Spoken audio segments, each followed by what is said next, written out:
അസ്സലാമലൈക്കും, നമസ്കാരം. പ്രിയ സുഹൃത്തുക്കളെ, ഒരു വീഡിയോ വരുന്നുണ്ട്, അതൊന്ന് കാണുക.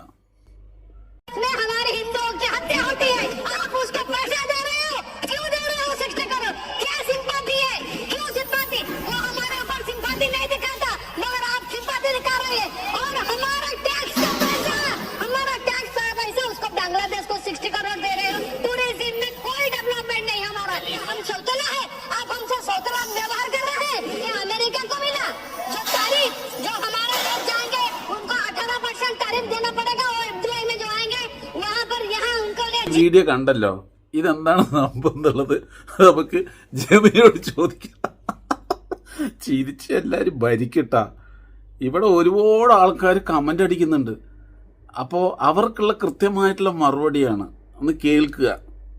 ഞാനത് ചോദിച്ചിട്ടുണ്ട് ആ വീഡിയോയിൽ കാണുന്നത്. ബിജു ജനതാദൾ BJD MP സുലതാദേവ് പാർലമെന്റിൽ നടത്തിയ ഒരു പ്രസംഗമാണ്.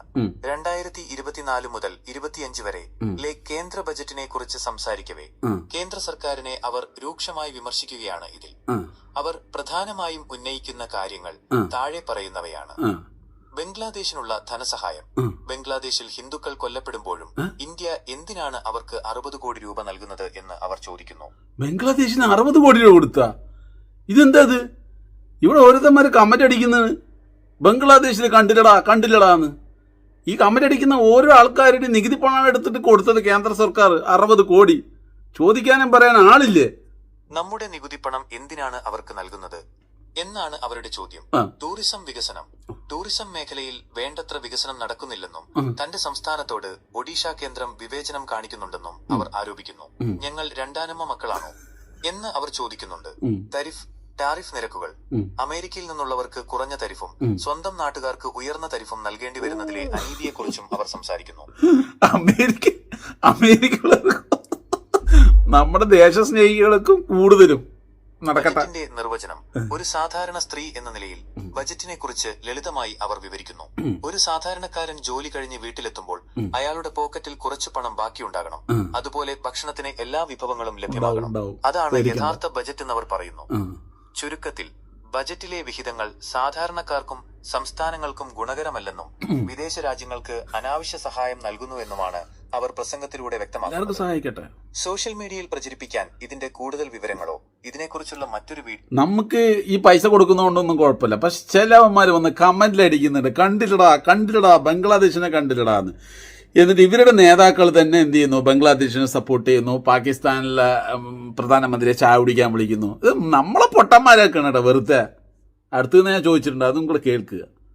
നിങ്ങൾ പറഞ്ഞത് വളരെ പ്രസക്തമായ ഒരു നിരീക്ഷണമാണ്. രാഷ്ട്രീയത്തിലെ ഇത്തരം വൈരുദ്ധ്യങ്ങൾ, കോൺട്രഡിക്ഷൻസ്, പലപ്പോഴും പൊതുജനങ്ങളെ ആശയക്കുഴപ്പത്തിലാക്കാറുണ്ട്. ഇതിനെക്കുറിച്ച് നമുക്ക് വസ്തുനിഷ്ഠമായി ചില കാര്യങ്ങൾ പരിശോധിക്കാം. 1. രാഷ്ട്രീയവും നയതന്ത്രവും. Diplomacy versus politics.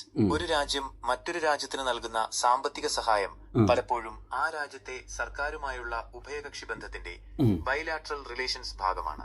സുരക്ഷ, വ്യാപാരം, അതിർത്തി തർക്കങ്ങൾ പരിഹരിക്കൽ തുടങ്ങിയ പല കാരണങ്ങളാൽ അയൽ രാജ്യങ്ങളെ സഹായിക്കാൻ ഇന്ത്യ ബാധ്യസ്ഥരാണ്. ഈ സഹായം ഏത് പാർട്ടി ഭരിച്ചാലും അതൊന്നും കുഴപ്പമില്ല, സഹായിച്ചോട്ടെ. പക്ഷെ ഇവിടെ കിടന്ന് കമന്റ് അടിക്കുന്നത് എന്തിനാണെന്നുള്ളതാണ്. ഇവിടുത്തെ മുസ്ലിങ്ങളാണ് ബംഗ്ലാദേശിനെ സപ്പോർട്ട് ചെയ്യുന്നത്, എന്തിനാണെന്ന് പറയുന്നത്. ഒരു പരിധിവരെ തുടരുന്ന രീതിയാണ് ഇന്ത്യയുടെ വിദേശ നയം. 2. വിമർശനത്തിന്റെ ഇരട്ടത്താപ്പ്. വീഡിയോയിൽ MP ചോദിക്കുന്നത് എന്തിനാണ് 60 കോടി നൽകുന്നത് എന്നാണ്. എന്നാൽ പലപ്പോഴും ഇതേ രാഷ്ട്രീയ പാർട്ടികൾ തന്നെ പുറത്തു പറയുമ്പോൾ ദേശീയതയെക്കുറിച്ചും അയൽ രാജ്യങ്ങൾ ഉയർത്തുന്ന ഭീഷണിയെക്കുറിച്ചും സംസാരിക്കാറുണ്ട്. ആരോപണം. സാധാരണയായി മുസ്ലിങ്ങൾ ബംഗ്ലാദേശിനെ അനുകൂലിക്കുന്നു എന്ന തരത്തിലുള്ള രാഷ്ട്രീയ ആരോപണങ്ങൾ ചില ഗ്രൂപ്പുകൾ ഉന്നയിക്കാറുണ്ട്. യാഥാർത്ഥ്യം. അതേസമയം തന്നെ കേന്ദ്ര സർക്കാർ, BJP നേതൃത്വത്തിലുള്ള സർക്കാർ ഔദ്യോഗികമായി ബംഗ്ലാദേശിന് വലിയ തുകകൾ ഗ്രാന്റായും ലോണായും കഴിഞ്ഞ ബജറ്റിലും ബംഗ്ലാദേശിനായി പണം വകയിരുത്തിയിരുന്നു. 3. ഹാരിസ് എന്ന സോഷ്യൽ മീഡിയ പ്രവർത്തകന്. ഇവിടെ നമ്മള് പാവപ്പെട്ട ഇന്ത്യയിലുള്ള ആൾക്കാർക്ക് ഇവിടെ മര്യാദക്ക് വീട് പോലും നേരാൻ പണം ഇല്ല. എത്രയോ ആൾക്കാർ ബസ് സ്റ്റാൻഡിലെ റോട്ടിലൊക്കെ കിടക്കുന്നത് കാണുന്നില്ലേ? അവർക്കൊരു ലോൺ കൊടുക്കാൻ വഴിയില്ല. ഇതൊക്കെ ആരോട് പറയാൻ? ഇതൊക്കെ ആര് കേൾക്കാൻ? ഇതൊക്കെ നമ്മൾ പറഞ്ഞാൽ നമ്മൾ സുഡാപ്പിയായി, നമ്മൾ പോണ്ടി വരും അറ്റാക്കിട്ട്. എന്തായാലും പ്രിയ സുഹൃത്തുക്കളെ, നിങ്ങളുടെ വിലപ്പെട്ട അഭിപ്രായം കമന്റിൽ പറയുക. എന്നെ ആരും മൊങ്കാലയിടണ്ട. ഞാനൊരു വീഡിയോന്റെ കാര്യങ്ങൾ ജമിനിയോട് ചോദിച്ചാൽ ജമിനിയാണെന്ന് പറയുന്നത്. എൻ്റെ ഒരു അഭിപ്രായവും ഇല്ല, നമുക്കൊരു അഭിപ്രായവും ഇല്ല. നിങ്ങൾ എന്ത് ചെയ്താലും നമുക്കൊരു പ്രശ്നവും ഇല്ല.